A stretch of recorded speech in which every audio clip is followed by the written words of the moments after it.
Tu sais, j'ai peur qu'à force de critiquer des œuvres, les gens commencent à croire que tu es un aigri de plus sur le net. Non mais, en vrai, j'aime bien les trucs que je critique. Bon allez, tu sais quoi, je vais te faire plaisir, pour une fois, je vais parler d'un film que j'aime bien. Et tu vas pas le critiquer. Bouge pas, je me change. 3, 2, 1, go!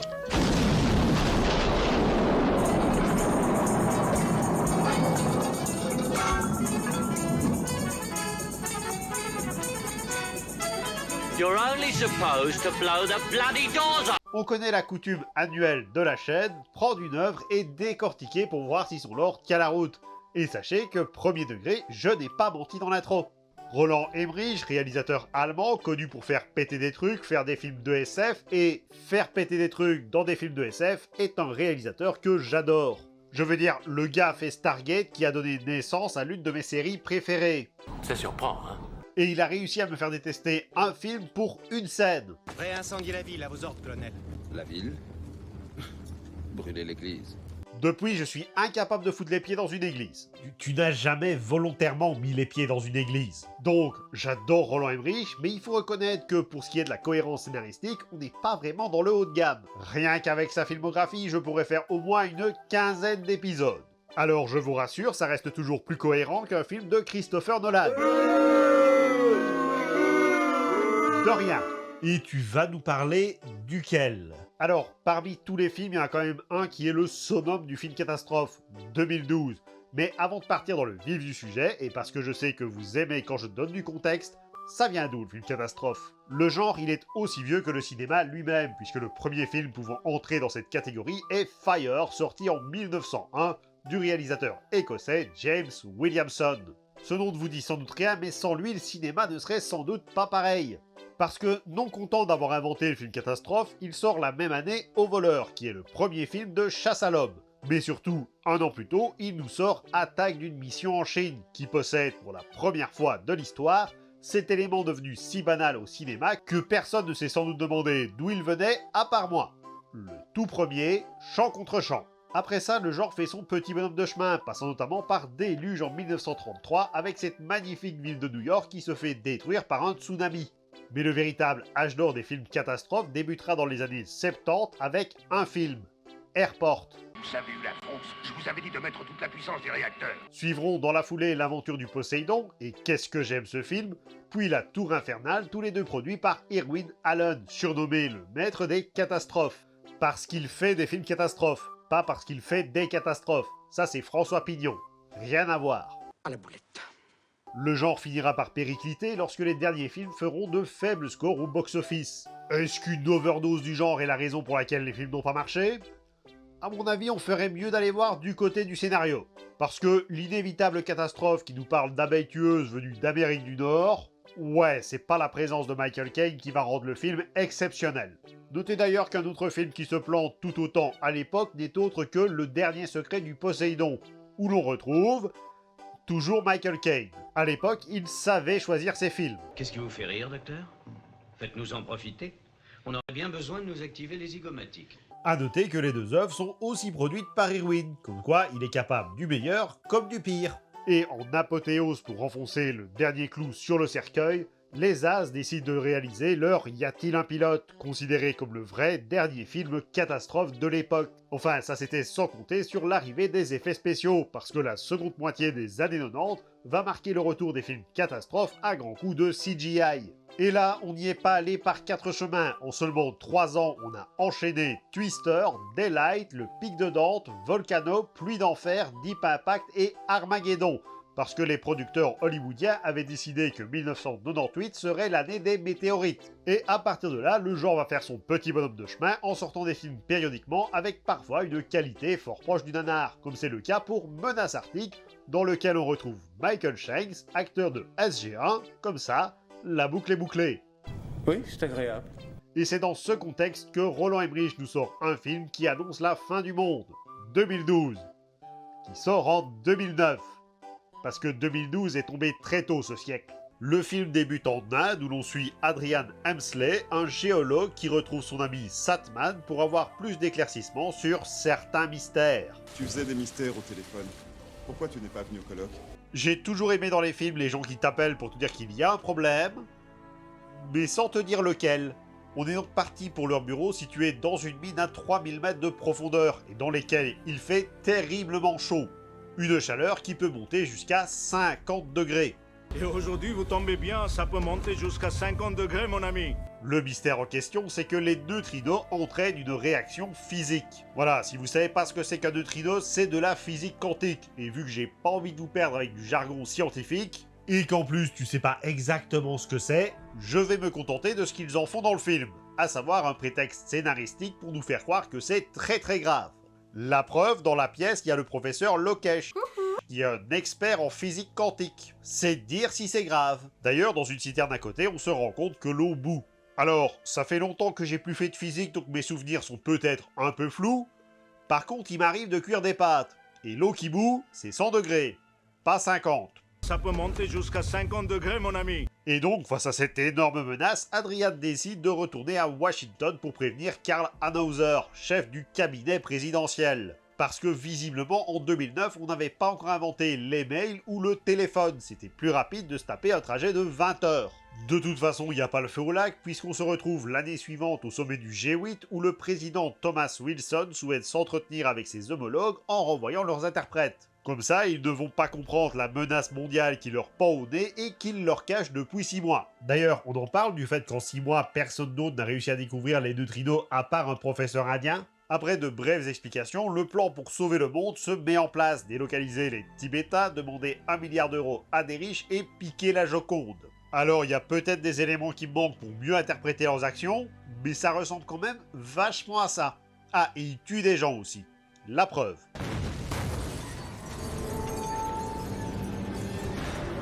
On n'est pas impliqué dans tout ça, dites-moi. On se retrouve donc en 2012, clin d'œil, pour découvrir notre héros Jackson Curtis, écrivain à succès de son état, au vu de sa magnifique limousine. Comment? Ah, on me dit que c'est pas sa limousine, c'est juste la limousine qu'il conduit. Parce qu'en vrai, il est chauffeur. Un chauffeur très attentionné. Allô, Kate? Je suis pratiquement sur l'autoroute, là. Donc en vrai, sa voiture, c'est celle-là, mais par un coup de malchance scénaristique, elle est en panne. Au passage, il est conscient qu'un téléphone, ça enregistre les bruits? Bah oui, qu'est-ce que c'est que cette question à la con? Non, parce qu'un mec qui est sur l'autoroute et qui arrive à fermer la porte de chez lui, ouvrir celle de son garage et mettre le contact, c'est pas super courant. On découvre dans la foulée ses 2 enfants, Noah et Lily, qui l'emmènent à Yellowstone pour le week-end, son ex-femme Kate et son nouveau petit ami Gordon, qui va avoir une importance tout aussi proportionnelle à la tragédie du destin qui l'attend. Spoiler. Sauf que, manque de bol, le parc est fermé pour travaux, mais ça n'empêchera pas Jackson de sauter la barrière. Parce qu'un panneau interdit, c'est plus une sorte de guide qu'un véritable règlement. Il y avait un lac ici? Ah, donc visiblement, le gouvernement vole aussi les lacs. Comme quoi, il avait raison. Le Dorlo, dans 20-30 ans, il n'y en aura plus. Bien entendu, se promener sur une route interdite amène forcément l'armée qui emmène le père et ses 2 enfants. Et on sait exactement ce qu'ils vont leur faire. Commandant, pouvez-vous ramener ces braves gens au camping? Ah d'accord, donc le type à qui on pique la Joconde, on lui fait exploser sa caisse, mais par contre le héros, il s'en sort avec une poignée de main. Il n'y a pas un peu du favoritisme. Sur le chemin du retour, il tombe sur Charlie, un illuminé qui est persuadé que la présence de l'armée serait un complot mondial annonçant la fin du monde. Je me demande où ils ont l'imagination pour inventer ce genre de complot. Bon, on rigole, mais en vérité, Charlie, il a raison sur toute la ligne. Donc je retire ce que j'ai dit. Aucun scientifique n'a découvert les neutrinos, sauf un mec paumé dans une caravane. Alors, en vrai, on apprend qu'il y avait plein de gens qui avaient compris. Mais ils les ont tués. Y compris des professeurs de la NASA et autres qui auraient pu les aider s'ils avaient été mis dans la confidence. On n'est pas impliqué dans tout ça, dites-moi. Mais bon, je suis sûr qu'un écrivain / chauffeur est plus important à maintenir en vie. Surtout que d'après Charlie, ils sont en train de construire des vaisseaux. Petit interlude où on retrouve Kate et Gordon dans un supermarché. Chérie, les femmes me paient des milliers de dollars pour manier leur roploplou. Pour toi, c'est gratis. Ok Gordon, à partir de maintenant, on va essayer un truc, tu ne parles plus. Donc Kate et Gordon se retrouvent en plein milieu d'un tremblement de terre, laissant une fissure représentant bien leur couple. En tout cas, il n'en fallait pas plus pour qu'elle veuille rapatrier les enfants. Et à peine les petits déposés que Jackson doit aller retrouver Yuri, alors qu'il est supposé être en vacances. C'est qui Yuri? Ah oui, c'est vrai qu'on l'a pas dit. Bah Yuri, c'est le propriétaire de la limousine, un riche russe qui a justement des billets pour les vaisseaux mentionnés plus tôt. Comme le monde est petit quand même, et à peine les enfants de Yuri déposés à l'aéroport, c'est la fin du monde.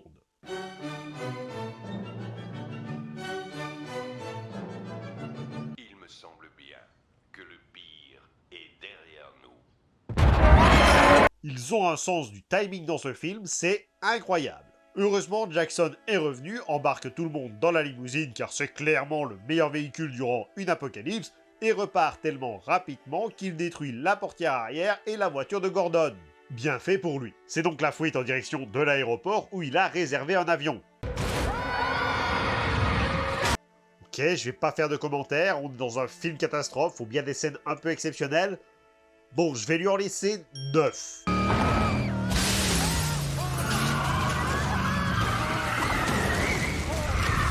Ça fait déjà 2. Arrivé à destination, il trouve l'avion et le pilote qui en a profité pour mourir. Fort heureusement, sans quoi le film aurait été beaucoup trop court, Gordon a appris à piloter. Enfin, il a pris quelques leçons. Mais ça va quand même lui permettre de piloter sans encombre. Il va même réussir à éviter un métro souterrain. Non mais depuis le vol plané de la limousine, plus rien ne m'étonne. Ils peuvent donc à présent partir pour les arches créées par le gouvernement. Et elles se trouvent où exactement ? Ils n'en ont aucune idée. C'est pour ça qu'ils doivent retourner voir. Les enfants, j'ai des pressions partout. Et comme le timing est toujours impeccable, ils reviennent pile au moment où Yellowstone entre en éruption. Enfin, c'est absurde. Ça fait plus d'une demi-heure. C'est un fou furieux, ce... Arrête. Attendez, vous l'avez vu ? Ça fait plus d'une demi-heure. Donc là, ça fait une demi-heure que Jackson est parti. Ce dont je doute déjà, vu qu'il fait le voyage inverse en 3 minutes. Mais c'est seulement maintenant qu'il coupe les moteurs ? Il a le kérosène pour y aller, tout bib ? On se retrouve donc avec une nouvelle catastrophe et une nouvelle cascade de Jackson. Il l'a fait avec une limousine, il le fera avec un camping-car. Demi-camping-car en l'occurrence. Et après une péripétie où jamais de la vie il aurait pu s'en sortir, ainsi qu'une nouvelle prouesse de Gordon, qui, je le rappelle, ne sait pas piloter, notre troupe a une nouvelle destination, la Chine. Sauf que leur petit avion, il ne saura pas arriver jusque-là. Entre-temps, le président se demande s'il n'aurait pas mieux fallu tirer les places au sort au lieu de les vendre aux plus offrants. La méthode est certes plus juste, par contre ça aurait été totalement plagié sur Deep Impact. Nous n'aurions jamais pu garder le secret aussi longtemps que vous l'auriez voulu. Au moins, il préfère rester sur place plutôt que de partir se planquer dans les arches. Retour chez les Curtis qui débarquent à Las Vegas pour trouver un plus gros avion. Et quand la piste sur laquelle tu te poses a cette tronche, tu peux être sûr que la tâche ne sera pas facile. Fort heureusement, Gordon retrouve Tamara qui est une de ses patientes. Donc, selon ses propres dires, une femme qui me paie des milliers de dollars pour manier leur oploplo. Donc, on pourrait se dire que le monde est extrêmement petit, mais ce serait sans compter sur le fait que Tamara est la petite amie de Yuri. Notre monde est tout petit. Yuri, il a bien un avion et un pilote, mais il lui manque un copilote. Ce qui tombe bien parce que, rappelons-le, Gordon a pris 2 leçons sur un coucou. Ce qui en fait le candidat parfait pour piloter ce mastodonte. Non, c'est pas vrai. C'est pas vrai. Donc après un décollage, ok, vu l'expérience de Gordon, cette cascade elle compte pour 2. Sacha, le pilote de l'avion, nous annonce qu'ils vont faire le plein à Hawaï. Je rappelle qu'actuellement la Californie est sous eau et que Las Vegas ressemble à ça. Qu'est-ce qui te fait croire que Hawaï existe toujours? Et puis pourquoi tu veux t'arrêter à Hawaï? Bah c'est quand même long la distance entre Las Vegas et l'Himalaya. Alors oui, ça fait environ 12 000 km. Le truc c'est que leur avion c'est un Antonov An-225 Miria. Un avion dont la capacité lui permet de faire 18 000 km avec un plein. Et on peut estimer que le plein a été fait vu ce que dit Sacha avant le décollage. Ils étaient tout près de décoller, mais la tour les empêchait. Alors, comme prévu, Hawaï s'est transformé en immense volcan, empêchant de ce fait de se ravitailler. Il reste quoi dans les réservoirs? Pas suffisamment. Oui, bah t'aurais pas fait un détour de 4000 km, je suis sûr que ce serait passé. Et pendant qu'ils sont en l'air, l'écorce terrestre en profite pour déclencher toute une série de séismes provoquant les tsunamis qui vont avec. Ce qui provoque une dérive de la croûte terrestre de 23 degrés, couvrant ainsi pile poil la distance qu'il leur manquait pour arriver à destination. Oh ben ça tombe bien alors. Sauf que niveau piste d'atterrissage, c'est plus trop ça, donc ils sont obligés de sortir avec l'une des voitures présentes à bord. Tout le monde s'en sort, à l'exception de Sacha, resté dans l'appareil, mais de toute façon, il n'avait pas de carte d'embarquement. Donc lui, il a fait le trajet pour rien. À sa place, j'aurais laissé Yuri à Vegas. L'armée chinoise débarque, visiblement pas trop perturbée par la fin du monde, On bat les couilles, frère. et Yuri ainsi que ses gamins gagnent le rallye simple pour les arches, laissant Jackson, son ex-femme, ses enfants Gordon et Tamara à leur triste sort. Mais comme le monde est toujours aussi petit, ils croisent la route d'une famille chinoise qui est justement en route pour les arches. Sauf qu'il va falloir faire vite car il leur reste moins d'une demi-heure. Ce qui provoque d'ailleurs une émeute près de nos pauvres milliardaires qui voient leur ticket de survie s'envoler en fumée. On n'est pas impliqué dans tout ça, dites-moi. Et pendant qu'ils sont coincés aux portes, Jackson et compagnie réussissent à s'introduire dans l'arche. Et je vois que vous vous demandez comment est-ce qu'ils ont réussi à monter dessus. Exactement. Pendant ce temps, Adrian décide de prendre la parole avec les autres arches, histoire d'empêcher le futur massacre, et il arrive à les convaincre. Ce qui fait que d'entrer par effraction via la chambre hydraulique était parfaitement inutile. D'autant que l'ouverture des portes fait tomber Tenzin, l'un des Chinois, et Gordon dans les rouages, en plus d'enrouler un câble, ce qui va bloquer la fermeture des portes. On n'est pas impliqué dans tout ça, dites-moi. Tenzin arrive à s'en sortir et la troupe va maintenant pouvoir rejoindre le pont. Et Gordon? Quoi, Gordon? Bah, il est devenu quoi? Ah oui, c'est vrai. C'est avec aucune tristesse et sans la moindre surprise que je dois vous annoncer la mort de Gordon, devenu steak tartare. Voilà, sans aucun moment de bravoure, sans sacrifice, même pas avec une cascade. En plus, je suis sûr qu'il aurait pu piloter une arche. Donc, histoire de rajouter des problèmes, le tsunami devant raser toute terre de la surface du globe frappe les arches et la numéro 4 ayant décidé de faire porte ouverte, l'eau commence à rentrer. Notamment dans la chambre hydraulique où se trouve toujours la joyeuse troupe. D'ailleurs, des portes étanches se referment séparant le groupe en trois. Lily la plus proche du pont, Tamara dans une salle intermédiaire, et les autres toujours proches de la chambre hydraulique. Par là où rentre l'eau donc. Alors, est-ce qu'on peut m'expliquer pourquoi c'est la portion de Tamara qui se remplit en premier? Bordel! Et si ça ne suffisait pas, les ancres de l'Arche 7 suite à une rencontre avec Air Force One, laissant cette dernière à la dérive en direction de l'Everest avec incapacité de le piloter car la porte est toujours ouverte. Tu parles d'un système à la con. C'est donc à Curtis que revient la mission de débloquer les rouages, ce que les occupants de l'Arche peuvent suivre grâce à une caméra. Alors ok, d'un point de vue de l'attention, c'est très cool d'avoir une image, mais dans les faits, elle est censée filmer quoi la caméra? Parce que là, on est bien d'accord que sans Jackson, ça filme juste un mur. Et alors que le groupe va finir noyé, que l'arche fonce vers l'Himalaya, que la tension est à son comble et que tout espoir semble perdu... On va mourir! On va mourir! Curtis arrive à refermer la porte. Et pour ce qui est de l'impact avec la montagne, bah écoute, il reste encore un point, donc je suis sûr qu'ils vont réussir une cascade. Impact dans 400 mètres. Tu vois, la cascade va arriver. D'une seconde à l'autre. Ah bah non, pas de cascade alors. Sens de marche inversé. Impact dans 10 mètres. 20 mètres. 100 mètres.